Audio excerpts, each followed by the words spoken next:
Hi అండి, welcome to చక్కంపొడి recipes. ఈరోజు మన రెసిపీ వచ్చేసి చుక్క నూనె కానీ గ్యాస్ కానీ బెల్లం కానీ అవసరం లేకోకుండా హెల్తీగా ఈ పచ్చిమిర్చి పచ్చడి అనేది ప్రిపేర్ చేసుకోండి. చాలా రుచిగా ఉంటుంది. రైస్, రోటీ, చపాతి దేనికైనా సరే పర్ఫెక్ట్గా ఉంటుందని చెప్పాలి.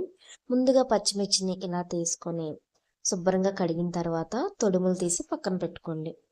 ఇప్పుడు ఒక వేరే బౌల్ పెట్టుకొని ఇందులో ఒక 25 గ్రాముల వరకు చింతపండు తీసుకొని వాటర్ పోసి నానపెట్టుకోండి. వాటర్ కూడా ఎక్కువ యాడ్ చేయొద్దండి, కొంచెం వరకు యాడ్ చేయండి. ఇలా నానపెట్టేసుకున్న తర్వాత ఇప్పుడు ఒక మిక్సీ జార్ తీసుకుందాం.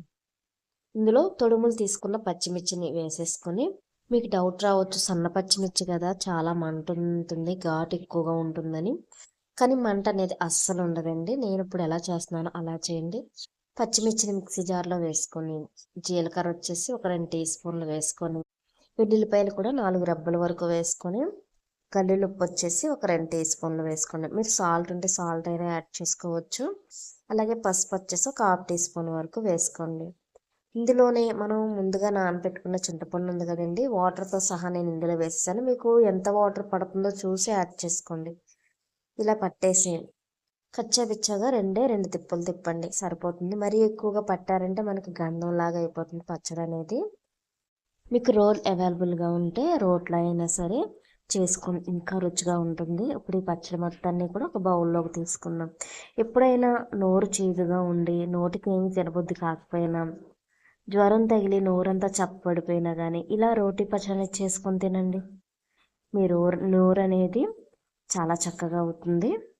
ఇప్పుడు ఇందులోకి సన్నగా కట్ చేసుకున్న ఉల్లిపాయ ముక్కలు వచ్చేసి ఒక 1/2 కప్పు వరకు వేసుకొని బాగా కలిపేసుకొని ఒక 10 నిమిషాలు పక్కన పెట్టేయండి.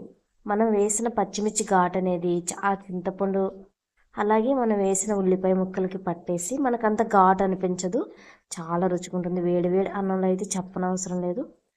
రోటీ, చపాతి, దోశ, గారె దీనికైతే ఇంకా రుచిగా ఉంటుంది.